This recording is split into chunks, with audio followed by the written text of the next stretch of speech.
Bonjour à tous, c'est Ewen. Aujourd'hui, et rien que pour vos yeux, je vous amène à Bienne, au siège d'Omega, qui abrite un magnifique musée qui s'appelle la Cité du Temps. Ce musée expose actuellement un corner spécifique à Mourir peut attendre et qui nous présente la nouvelle Seamaster Diver 300M et nous en révèle quelques secrets. A tout de suite.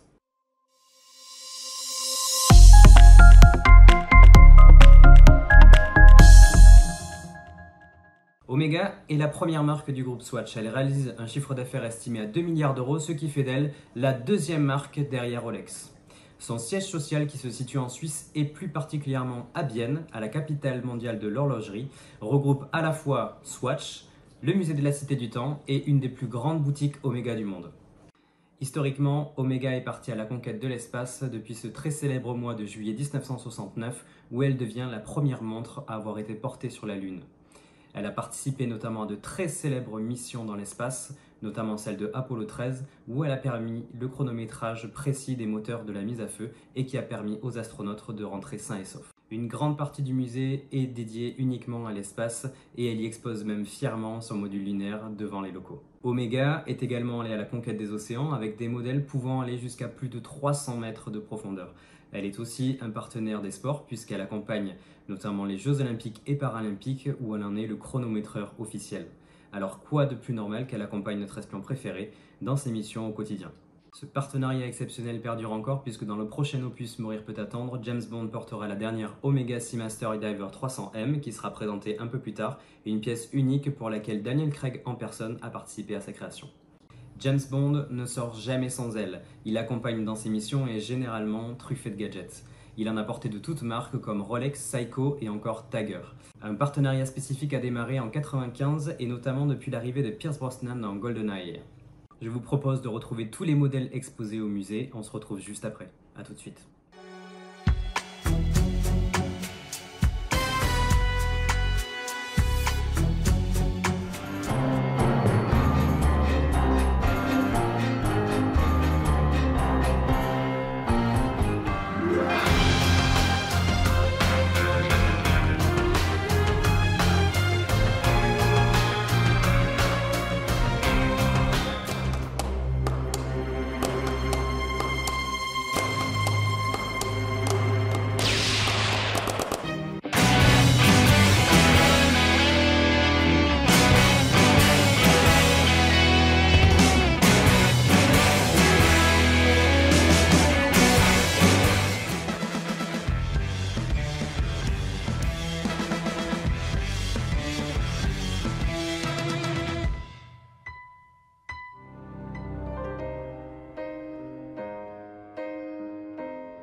Nous allons maintenant aller à la recherche des secrets du nouveau modèle présent dans Mourir peut attendre. Attention, cette section va certainement contenir des spoilers.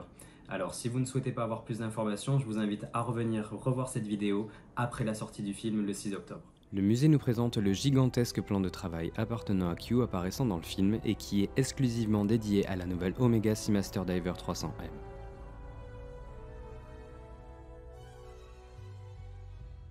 Un dernier élément a attiré mon attention sur le bureau. Nous pouvons y apercevoir des bouteilles de gaz reliées à un tuyau et eux-mêmes au plan de travail. Cela laisse spéculer une autre capacité potentielle de la montre que nous allons découvrir très vite en salle d'obscur. Elle possède de très nombreux objets annexes en lien avec la montre, ce qui laisse présager qu'elle tient réellement un rôle indispensable dans le film. Nous retrouvons le socle que nous pouvons apercevoir dans la publicité spécifique Omega pour le film qui vous sera diffusée tout de suite après cette présentation. Ce socle permet de relier la montre à l'aide des différentes connectiques que l'on peut apercevoir, ce qui doit permettre à Q d'adapter et de mettre à jour la montre pouvant en faire évoluer ses différentes capacités grâce à l'ordinateur. Nous pouvons également apercevoir des grenades fumigènes qu'il doit pouvoir déclencher à distance à l'aide de la montre et peut-être en régler la puissance.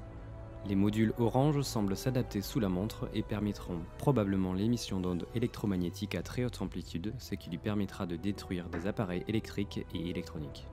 Le petit module noir, également aperçu dans la vidéo Oméga, semble être l'élément qui permet l'interface entre la montre et le socle, ainsi que l'ordinateur pour y intégrer les upgrades. Enfin, nous voyons une énorme quantité de petits matériels d'horlogerie comme un toolcraft, des pinces, un couteau suisse, un monocle, ce qui laisse présager encore des compétences possibles pour la montre.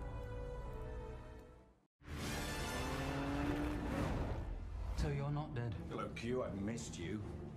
Your watch. How strong is it? It's fairly strong. We haven't had the time to test it properly. Just be careful. This is going to go brilliantly.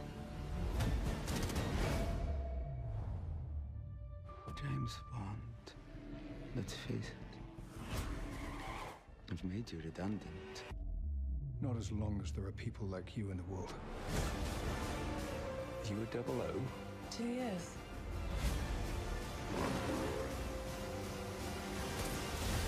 I thought you two would get along. Comme vous avez pu le voir au travers de ces images, cette montre nous réserve encore beaucoup de surprises. Et pour aller encore plus loin, je vous propose un focus exclusif et vous propose de vous déchiffrer les codes qui sont gravés au dos du cadran. Ces codes vont nous en dire encore un peu plus sur la suite.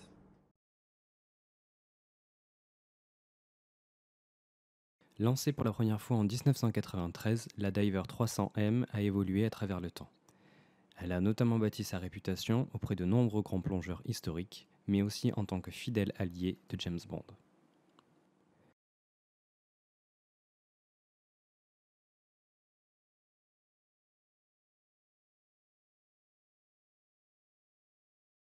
La montre est livrée dans un étui en velours brun exclusif, à défaut des boîtes plus traditionnelles de la marque.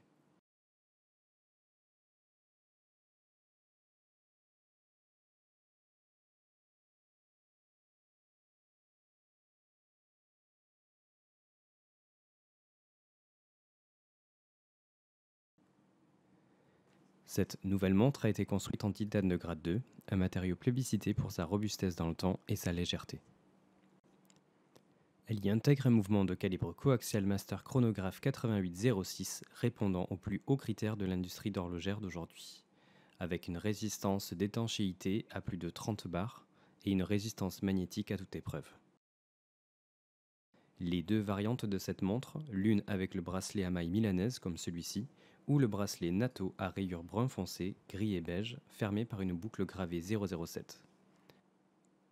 Nous pouvons notamment apercevoir Nomi avec au poignet. Le nouveau verre bombé permet d'obtenir une montre beaucoup plus fine que la Seamaster Diver standard. Le cadran en aluminium au trait brun tropical donne une allure résolument vintage. Sur le fond du boîtier, une série de chiffres reprenant le format des véritables montres militaires. Le code 0552 est le code utilisé pour la marine. 923 76 97 désigne une montre de plongée. Quant à la lettre A, elle signifie que la montre est dotée d'une couronne vissée. Le matricule 007 fait bien entendu référence au matricule de l'agent. Enfin, le nombre 62 fait directement référence à l'année de production du premier James Bond, Dr. No. Le symbole Brotherhow, situé à 6 heures ainsi qu'au dos du cadran, est associé au ministère britannique de la Défense. Le fond du boîtier, Naiad Lock, permet de garder toutes les indications gravées alignées. Comme je le disais précédemment, Daniel Craig a participé au design de cette montre, c'est pourquoi cela en fait un modèle unique. Nous allons enfin découvrir la totalité de ces secrets dans quelques jours au cinéma. Voilà, cette vidéo est maintenant terminée, j'espère que vous avez aimé autant que moi j'ai pris de plaisir à faire cette vidéo. Alors n'hésitez pas à mettre un petit pouce bleu et d'activer les alertes juste ici. Et bien sûr, si vous n'êtes pas abonné, de vous abonner à la chaîne. Je vous dis à très bientôt pour un prochain numéro de For Your Style Only et vous dis à très vite. Bye bye.